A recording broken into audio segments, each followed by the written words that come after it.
morning. It's Easter. Easter is not for chocolates and hunting eggs and marshmallow treats. The reason we have Easter is to celebrate Christ. He died on the cross for you. That's what it's really all about. My name's Cari McLarty, and I came to share with you what has gone on in my life this last year. Scott asked me if I would do so, and I was like, sure, I would love to. February 25th last year, I was diagnosed with stage 4 transitional cell carcinoma. That's an aggressive cancer.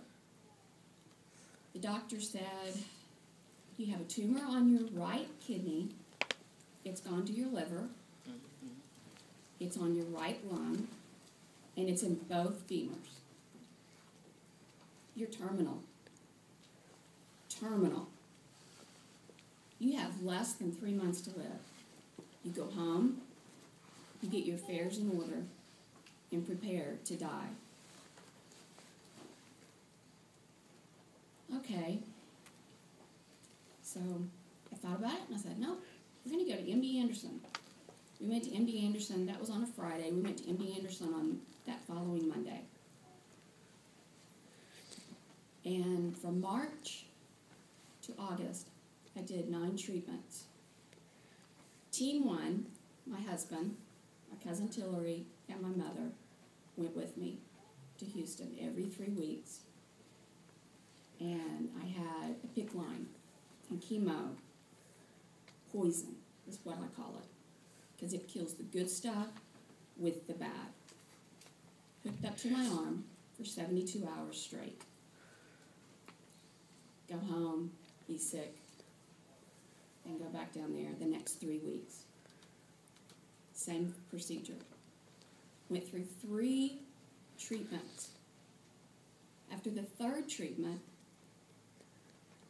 the spot on my lung was gone.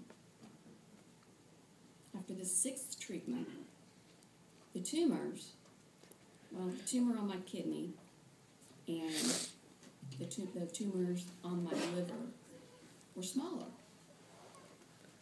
On the 9th treatment, sorry, I have really dry mouth. On the 9th treatment, my doctor said, you responded better than I thought you would. They only gave me a 3% chance to live. So I was like, good. She said, you got a near complete remission. They didn't think I'd get a complete remission. They didn't think I would respond. But I proved them wrong, because I've got God on my side. It's all about God. That's what got me through those 6 months. So it's like, yay. January, I had to go back for my following thing. October, November, and December, I had a party. I celebrated life. I traveled. I saw family. I never have cooked Christmas or Thanksgiving dinner, ever. Everybody knows I can't cook. But I had probably 30 people or so at the house, and we celebrated Thanksgiving. Steve's sister cooked everything for Thanksgiving. It was wonderful, and she's a fabulous cook. She cooked everything. We celebrated life, because you look at life differently when you're terminal, and everybody around you looks at life different. We get through the holidays. In January, the first week in January, we go back to Houston for a follow-up. Well, guess what? It's coming back. The spots on my liver are growing. Not what you want to hear. Like, okay, what next? What do I do? I qualified for a clinical trial. I call it Lab Rat, because no one's tried it. I was number 66 out of 105. It's only been going on for 7 years.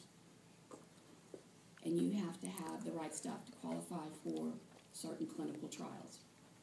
I was number 66. So in my eyes, that's a good number because I was born June 6th. So back to Houston every 2 weeks. But the good thing is it was outpatient. So I go down there, get my chemo, watch a movie, then come back home and be sick for 2 weeks. Go back, do it again. Did that 3 times. Then they go through more testing to see how you're doing. Well, guess what? There's no response. My body's not taking it. It's not working. The spots on the liver are growing. This was the first week in March. What are my options? Well, the doctor starts telling you all this stuff, and I felt like Charlie Brown. If you know who Charlie Brown is, and the teacher's going, whack, whack, whack, whack, whack, whack, whack. I can't comprehend what she's saying. But I have limited options in life. The first one is I have 2 more chemos I could try. No guarantees. The second one is I could try another clinical trial, but I have to stay in Houston for 6 weeks. I'm not doing that. I can't do that. My support is my family and my friends, and I have to have support. I can't do it without that. So that's not an option in my eyes. The other option is I could try a different clinical trial. They'll have to take a biopsy of my liver. And I may or may not qualify for that trial. Then there's another option. I can take a pill. It's called the stabilizer pill. It's very expensive. It's $10,000 a month. And all it does is stabilizes the cancer. I'm always going to have stage 4 cancer. I'm always going to be there with cancer in my life because cancer is killing me. I'm terminal. I had death before me more than life. So I started taking this pill, and you know what? The last week and a half, I've traveled. I've been to California, I've been to Dallas, I've got my family here, and I have more energy than they do. It's pretty amazing. I'll go back the first week in May, and they're going to see if this stabilizer pill is working. Oh, I forgot the first option. Go home, we'll get you hospice, and you can die. That's my options. But you know what's cool? From the minute I found out I had cancer, I have never, ever feared of dying. I told Mom, I said, I'm okay. It's not a big deal. I know where I'm going. We're all, every one of you, is terminal. You're all going to die. I'm going to die. I just know I'm going to die before you do because I have death knocking on my door more than life. You know, it's Easter, and Easter's all about Christ. He died on the cross for you and me. He shed his blood so you and I can have a second chance. Right here, you're on earth. It doesn't matter what you wear, where you live, what you drive. It doesn't matter. You can't take any of that stuff with you.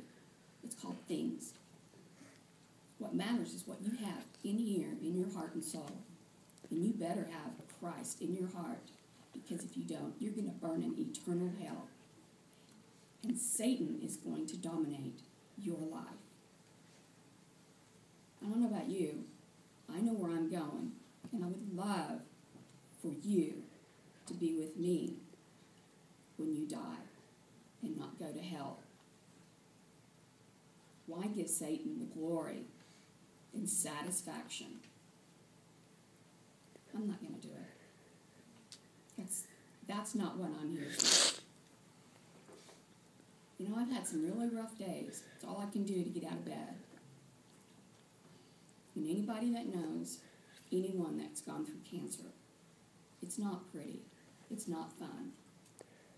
It's around us. We're sick. But you know what? I found a verse. And that verse is what's got me through this.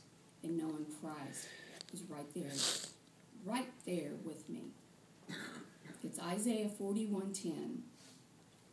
And it says, "Do not fear, for I'm with you.